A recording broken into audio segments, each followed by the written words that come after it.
बिस्मिल्लाहिर्रहमानिर्रहीम।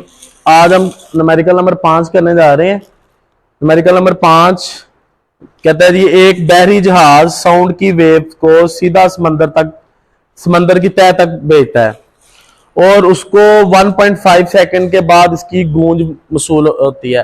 तो उसको इको जो है वो कितनी देर बाद सुनता है? उसकी 1.5 सेकंड के बाद। तो समंदर के पानी में साउंड की स्पीड जो है वो 1500 मीटर पर सेकंड है। तो इस पोजीशन पर समंदर की क्या मालूम करनी है आपने?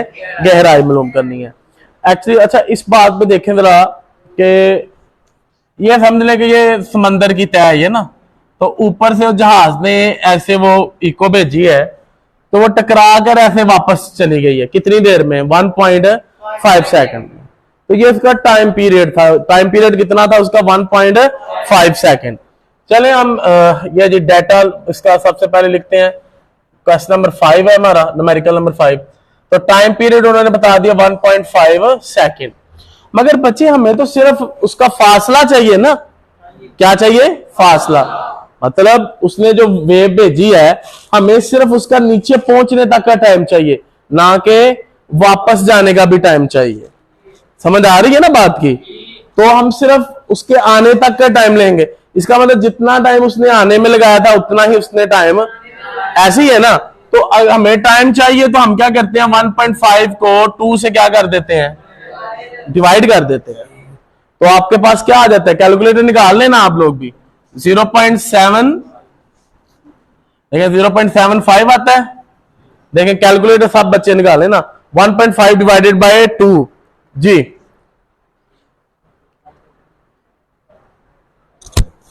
तो देखें जी, आपके पास क्या आता है? 1.5 को 2 से डिवाइड करने से, आपने भी साथ साथ ही करना है। 0.75 सेकंड। और उसमें देखें आप, वो बता रहा है कि जो उसके जो साउंड की स्पीड थी वो कितनी थी जी? जी 1500 मीटर पर सेकंड। और हमने फाइंड क्या करना है? डिस्टेंस। तो फार्मूला आप 9th में आप पढ़ चुके हैं डिस्टेंस का, S equal to V T. पढ़ा हुआ है ना ये आपने? तो आपने S ही फाइंड करना है। तो आपके पास V की जगह कितना आ जाएगा? 1500। और T की जगह पे कितना आ जाएगा? 0.75। जी बेटा करें मल्टीप्लाई, क्या आंसर आता है? आपके पास कितना डिस्टेंस आएगा जी?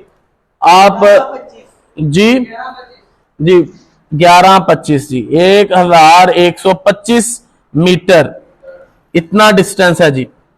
इतना डिस्टेंस वो गहराई है उस जगह पर जहां पे उस जहाज ने क्या भेजी थी? ये वेव्स भेजी थी, जिसको 1.5 सेकंड लगा था आने तक जी।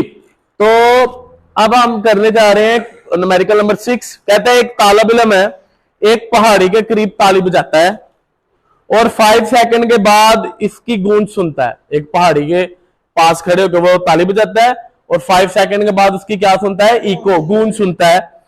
तो इस तालिब इल्म का पहाड़ी से फासला कितना होगा या कितना है अगर साउंड की स्पीड 346 मीटर पर सेकंड होगी? भाई बात वही है, पिछला न्यूमेरिकल 5 सेकंड उसका टाइम पीरियड था। मतलब अब उसको ताली जब उसने बजाई तो पहाड़ से टकरा के आने का डिस्टेंस है 5 सेकंड। तो हमें तो सिर्फ पहाड़ से टकराने का चाहिए ना, फासला कितना हमें वो चाहिए। तो उसके लिए हम इसको 5 को किससे डिवाइड कर देंगे? वो कितना आएगा? 2.5 सेकंड। इतने आ गया ना। अब वो कह रहा है जी कि आपके पास जो स्पीड थी वो थी 346 मीटर पर सेकंड। तो मालूम कहता है जी बताएं उसका फासला कितना था। तो भाई फार्मूला वही है जो लास्ट टाइम हमने भी यूज किया है, S equal to V T.